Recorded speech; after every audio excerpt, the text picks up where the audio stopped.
اسلام اور ایمان کو جب علیحدہ علیحدہ اس طرح کر دیا، نیچرلی اب ایک سوال پیدا ہوتا ہے کہ پھر مومن کو ڈیفائن کیجئے. ہو از اے مومن؟ We want to be acknowledged as مومنز.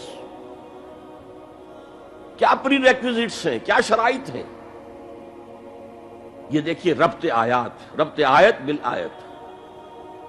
چونکہ آیت نمبر 14 میں اسلام اور ایمان جدا، اور کچھ لوگوں کا اسلام قبول، اطاعت قبول، ایمان کی نفی مطلق. لم تؤمنوا ولما يدخل الایمان فی قلوبکم. تو اس پس منظر میں نیچرل کوسچن ہے جو اٹھتا ہے، مومن کون ہے؟ ڈیفائن کیجیے.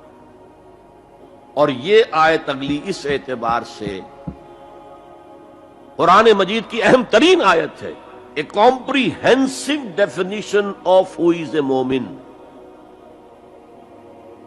جس کو اصطلاح میں کہا جاتا ہے جامع و مانع تعریف. جامع اور مانع تعریف، کسی چیز کو ڈیفائن کریں اس طریقے سے کہ کوئی شے جو اس کے باہر ہے وہ اس میں داخل نہ ہو جائے، اور کوئی شے جو اس کا جز ہے باہر نہ رہ جائے.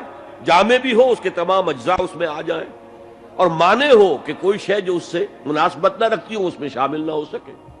جامع و مانع تعریف مومن کی وہ اس آیت میں، آیت نمبر 15 میں. انما المؤمنون الذین آمنوا باللہ ورسولہ ثم لم یرتابوا. اب یہاں بھی وہ اسلوب حصر ہے انما، اور حصر کا مفہوم میں کئی دفعہ سمجھا چکا ہوں کہ آپ کہیں کہ زید عالم ہے، اس سے دوسروں کے علم کی نفی نہیں ہوئی، اور بھی ہو سکتے ہیں. زید ہی عالم ہے تو دوسروں کی نفی ہو گئی کہ اس مجمع میں صرف ایک عالم ہے اور وہ زید ہے، باقی کوئی عالم نہیں. اسے حصر کہتے ہیں. تو میں نے چونکہ کہا ہے کہ most comprehensive definition of who is a مومن، اس کا آغاز بھی حصر سے ہے، اس کا اختتام بھی حصر پر ہے. انما کلمہ حصر ہے، اور آخر میں اولئک ھم الصادقون، وہ بھی اسلوب حصر ہے.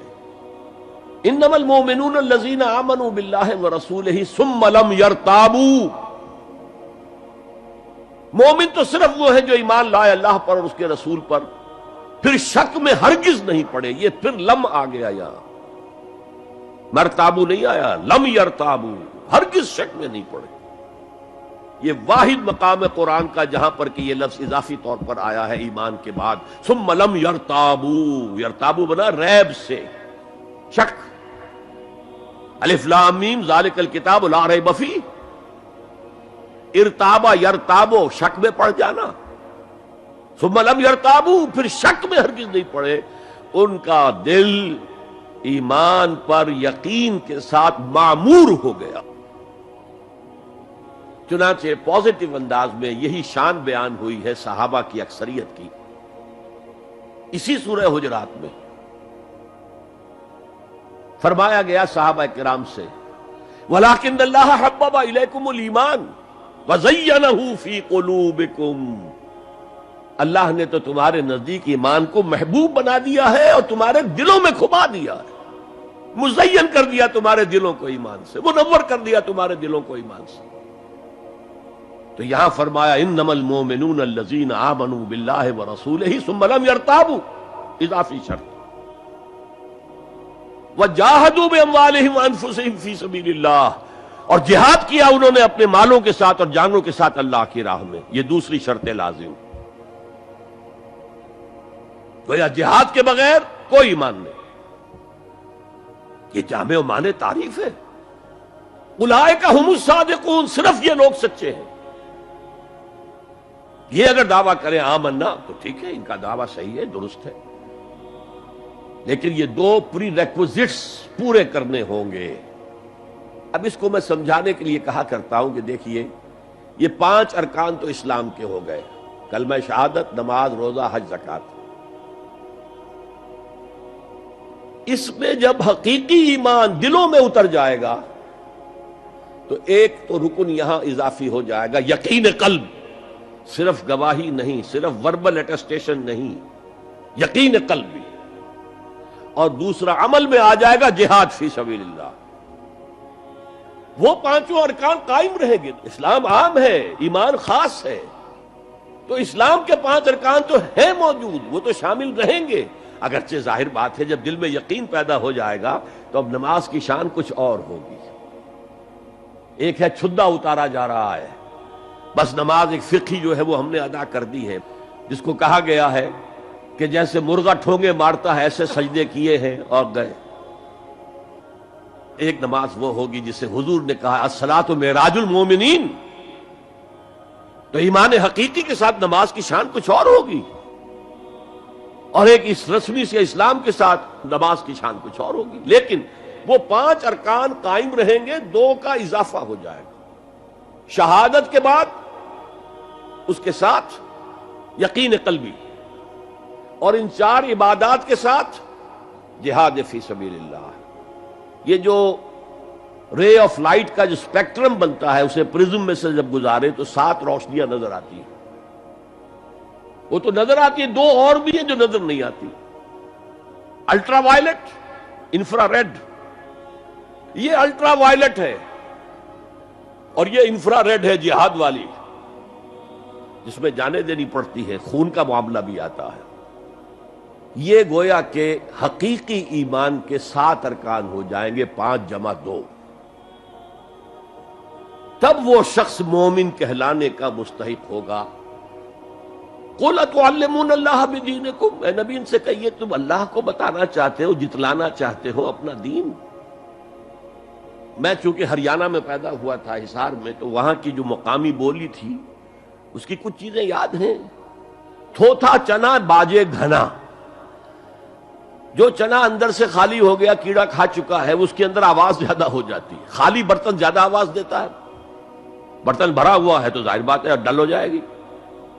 تو وہاں تھوتھا چنا، کھوکھلا چنا، باجے گھنا، اس کی آواز جو ہے زیادہ آتی ہے۔ تو جن کے دلوں میں وہ ایمان نہیں تھا وہ بڑھ چڑھ کر کے ہم دیکھیے جی ہم تو اسلام لے آئے، ہم تو بغیر لڑے بڑے اسلام لے آئے۔ حضور ہمارے ساتھ تو خصوصی معاملہ ہونا چاہیے، ہمیں زکوٰۃ میں سے خصوصی حصہ ملنا چاہیے۔ یہ جو وہ جتلاتے تھے اپنے دین کو، تو فرمایا قُلْ أَتُعَلِّمُونَ اللَّهَ بِدِينِكُمْ، کیا اللہ کو اپنا دین جتلا رہے ہو؟ وَاللَّهُ يَعْلَمُ مَا فِي السَّمَاوَاتِ وَمَا فِي الْأَرْضِ، اللہ کو تو معلوم ہے جو کچھ آسمانوں میں ہے اور جو کچھ زمین میں ہے۔ وَاللَّهُ بِكُلِّ شَيْءٍ عَلِيمٌ، اللہ تو ہر چیز کا جاننے والا ہے۔ اگر حقیقی ایمان تمہارے دلوں میں تو اللہ کو معلوم ہے، اور جیسا ایمان تم لائے ہو اللہ جانتا ہے اس کو، آیا واقعی صدق دل کے ساتھ ہے یا نفاق کے اور دھوکے کے ساتھ ہے، یا یہ کہ خالی اسلام ہے، زیرو لیول ہے۔ یمنون علیک ان اسلموا، اے نبی یہ آپ پر احسان دھر رہے ہیں کہ ہم اسلام لے آئے، دیکھیے جی ہم نے تو اطاعت قبول کر لی، آپ نے قریش سے تو اتنی جنگیں کی ہیں، فلاں سے تو اتنی جنگیں کی ہیں، آپ کے ساتھی اتنے شہید بھی ہوئے، ہم نے تو جنگ نہیں کی، ہم ایسے ہی مان لے آئے ہیں، تو گویا کہ احسان ہے ہمارا۔ یمنون علیک، مننا یمنو احسان دھرنا، یمنون علیک ان اسلموا قل لا تمنوا علی اسلامکم، کہہ دیجئے مجھ پر اپنے اسلام کا احسان مت دھرو، بل اللہ یمن علیکم ان ہداکم للایمان، بلکہ اللہ تم پر احسان دھرتا ہے کہ تمہیں اسلام کا راستہ دکھا دیا ہے، تم اسلام میں آ گئے ہو تو ایمان کا راستہ تمہیں دکھا دیا ہے، اب عمل کرتے رہو گے تو ایمان پیدا ہو جائے گا۔ یہ میں نے عرض کیا تھا کہ یہ کیفیت اثبات الاسلام بغیر الایمان یہ مستقل نہیں ہے، یہ عارضی ہے، جب عمل کریں گے تو ایمان پیدا ہو جائے گا۔ تو بل اللہ یمن علیکم ان ہداکم للایمان ان کنتم صادقین، بلکہ اللہ کا احسان مانو کہ اس نے تمہیں اسلام کے راستے پر لا کر گویا کہ اس سڑک پر ڈال دیا ہے جو ایمان کی طرف لے جا رہی ہے۔ اگر تم اسلام کے بارے میں بھی سچے ہو، یعنی وہ لوگ نکل جائیں گے جو دھوکہ دینے کے لیے ایمان لا رہے تھے۔ ان اللہ یعلم غیب السماوات والارض، یقیناً اللہ جانتا ہے ہر پوشیدہ چیز کو جو آسمانوں کی ہے اور زمین کی ہے۔ اور یہ غیب کا لفظ ہماری نسبت سے ہے، نوٹ کر لیجئے اسے، اللہ کے لیے کوئی غیب نہیں ہے، سرے سے کوئی غیب، ہر شے اس کے لیے شہود ہے، ہر شے ہر آن اس کی نگاہوں کے سامنے، کوئی شے اس کے لیے غیب نہیں، یہ ریلیٹو ٹرم ہے جو ہمارے لیے غیب ہے۔ واللہ بصیر بما تعملون، اور جو کچھ تم کر رہے ہو اللہ اسے دیکھ رہا ہے۔ اچھا، اب پھر پہلی دو آیات کی طرف آ جائیے۔ اسلام ایمان علیحدہ چیزیں، ایمان کی تعریف یقین قلبی دل میں، اور جہاد فی سبیل اللہ عمل میں۔ گویا کہ ان میں سے کوئی ایک چیز بھی نہیں ہے تو پھر مومن نہیں ہو تم۔ دل میں یقین نہیں تو مومن نہیں، عمل میں جہاد نہیں تو مومن نہیں۔